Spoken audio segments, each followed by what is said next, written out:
Hello guys and girls. This video will be a little bit different, where I talk over a bit of gameplay in the background about a topic I'd like to discuss with the Rust community. I've seen a lot of content lately discussing and talking, as well as just whining and moaning about how long it takes to develop a platform in any given wipe cycle that you can use going forward to start doing more. To focus properly on this topic, we're going to have to take a step back and observe some of the ways in which a game developer can choose to balance their creation. Some background reading, Wikipedia, tells me that there are 5 main ways in which a game can be balanced. The first of which is symmetry. Some games revel in their uniqueness in providing different players with different starts or setups. Notable examples include arena games such as Dota or League of Legends, classification-based first-person shooters such as Team Fortress 2, as well as certain real-time strategy games. In a sense, most games of this variety limit their asymmetry to a given game or round, which lasts a finite amount of time, and a player can choose to have a different form of asymmetry in the next round.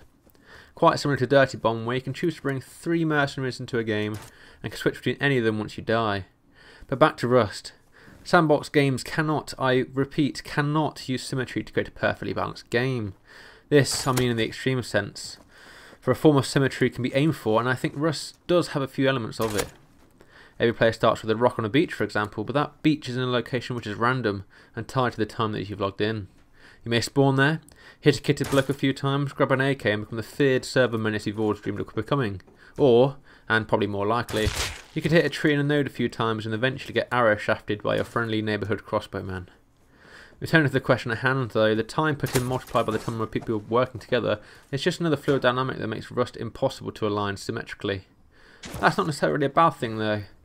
Rust and other sandbox games rely on these variables to make an authentic experience that gamers love, and attempting to add more symmetry needs to be done in such a measured and thought about fashion that it can take a lot of work to implement and have the community see it as a positive change. Overall, however, you cannot reasonably ask for the control of time a person commits to your game, and to do so would be counterintuitive to the financial aims of developing it in the first place. You want people to be hooked on a game, because it means more longevity, and more money going to the developers at the end of the day. Perfect symmetry in regard to our question would mean limiting players to play a consistent amount of time and then being forced to stop, a method that I think most game developers will regard as insane. The second alternative is more mathematical and relies on the sheer number crunching of statistics to determine how players interact with the game after a given time, and then allow for tweaks depending on how some methods may take shortcuts to achieve a more streamlined progression. What shortcuts can be deemed good within a game are largely down to how different methods of progression are viewed within the community, either as a negative activity or a positive one. In terms of Rust, I think I can safely assume that most people would agree the current meta is raiding, and how quickly you get there is indicative of the effectiveness of your method. There was an absolutely huge backlash after the EXP update went live due to the game apparently now forcing people to hit rocks and trees for hours before any real gameplay, i.e. PvP and raiding, was enjoyed. The various tweaks to the EXP rate and which activities gave you experience was a demonstration of the statistical balancing, and the same method applies for a lot of weapon damage changes we see as well. But how do you apply it at a time? With the old EXP update, your levels went up according to how much experience you gathered, and with each level achieved, the route to gaining the next one was slightly elongated, making it more difficult for people to achieve the higher levels. This, although sounding negative, meant that generally speaking there was a limiting factor to how quickly an individual could get ahead of the rest of the server. In essence, a balancing technique for time. Now we have the component system, which instead of focusing on imaginary points which enable the character to craft certain things, focuses on the elements themselves needed to craft the same items. While this is a fairly new system, Facepunch are already demonstrating statistical balance by tweaking the chances of certain item drops, as well as the chance of new barrels spawning. Although this sounds fair, when analysing groups instead of individuals, it is obvious that the large group will be able to cover more area quicker and be able to source more weapons at a faster rate. While I've seen no consensus that this is currently a problem, Facepunch could potentially look into balancing this effect through ownership. Namely, if you own a lot of a certain item, say the new semi-auto body, then the chance of you getting that drop in the future could receive a slight decrease. Overall, this would have a small depreciative effect on the gathering rate of large groups if deemed necessary in the future.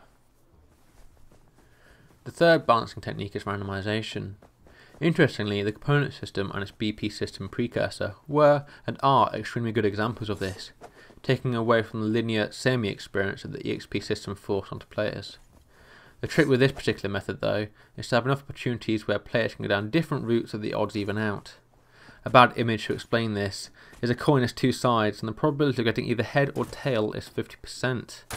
Now, if you flip it 6 or 8 times, then quite a lot of the time you'll get either a head or tail majority minority, rather than the 50% that mathematically you should have got in the perfect world. But say you flip the coin, and please don't try this at home, instead of 6 or 8 times, but 6 or 8 million times, then chances are you'll be a lot closer to that statistical 50% average.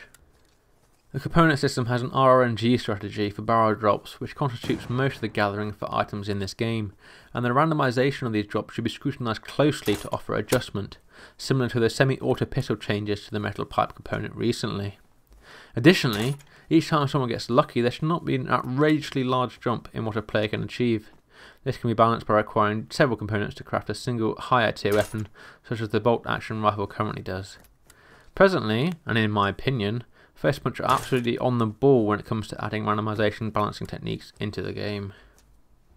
Fourthly, feedback loops, also called dynamic game balancing, are systems put into place to make a game harder the more successful a player is. The most common example of this, in general gaming terms, is upkeep, the continued expense that is a direct result of a larger unit control in strategy games, which relates to our question in regard to how much time they put into the game. In essence, making the game harder the longer you play. In my opinion though, while this is a technique that works very well in single player, more symmetrical linear games, such as real-time strategy and RPGs, it doesn't fit very well into the sandbox genre. The developer opinion, to my understanding, as well as a proportion of the community, is that people who put more into the game should get more out of it. More endgame meta, that is high level raiding and PvP. While limiting the effectiveness of investing a huge amount of time into the game would create a more level playing field across the board, it would act as a massive deterrent to anybody who wants to take the game seriously. Similar to how prestiging and certain other FPSs put more casual players off, but proved to be a large showing off point for those who are more hardcore. Overall, I believe that this balancing technique doesn't suit the direction that Facepunch are attempting to take the game in. And finally, we have probably the most interesting of balancing techniques, which is Game Master. Traditionally a human, this component of a game, which is now primarily AI controlled, would trigger certain events when an individual performed one or more of a set of criteria. Although shrouded in mystery, rumours are that the dynamic weather system in Battlefield 1 is due to a set of inbuilt rules within the coding to more effectively drive people to engage in fights. Another good example of this is Left 4 Dead 2, where if you stop moving along the stage for too long, then a horde is called in on your position to convince you that you're not safe where you are. Although this is the most ambitious and exciting of the balancing techniques, it is also the most resource intensive and must fit into the way a game works perfectly. How a Game Master can relate to time balancing could go as far as simulating a resource famine close by to where the individual spends a lot of their time, increasing decay times, or perhaps giving other players an indication to the whereabouts so that smaller players can gang up on the server big dogs. Other more compelling ideas could be brand new events to put the lives of those hardcore players in danger, so long as they have the resources built up to cope with the challenge. Several patrol choppers called in to attack a certain base, a smog of radioactive gas that deals small amounts of damage to anybody caught in it, or a special pack of mutated wolves that hound down a particularly dedicated player. Now don't get me wrong, none of these should be counted as punishments. They are adding to the game experience and must be done at a level appropriate to the kit that a player can be expected to accumulate in the time that it takes to trigger an event, similar to how the patrol dropper currently shouldn't attack those without high level weapons. This is definitely a balancing technique for the future, with potential ideas only limited to what the community and the developers think would be a positive change for the game. So they are the 5 main ways of game balancing currently known to Wikipedia and myself. Now to conclude, balancing for time pretty much goes against what a developer, publisher and retailer want for their game, and there should never be a concrete ceiling or punishments for putting in more time than other people. That being said though, several small tweaks and methods should be put in place to allow the average casual to feel like they are able to compete with someone who has all of the best kit in the game. As a game like Rust progresses through its various iterations, it is up for the community to work with the developers, telling them what they want to see implemented and how to allow changes to time balancing to shape the Rust of the years to come. Thanks very much for watching and listening. If you'd like to see more, then have a quick browse through some of my other videos and subscribe to keep up with what I'm producing. Please though, leave a comment giving your opinion on how Facepunch are doing with their current methods of balancing in regard to time, and any ideas you might have on how to achieve a better Rust. Hopefully there'll be more like this in the future.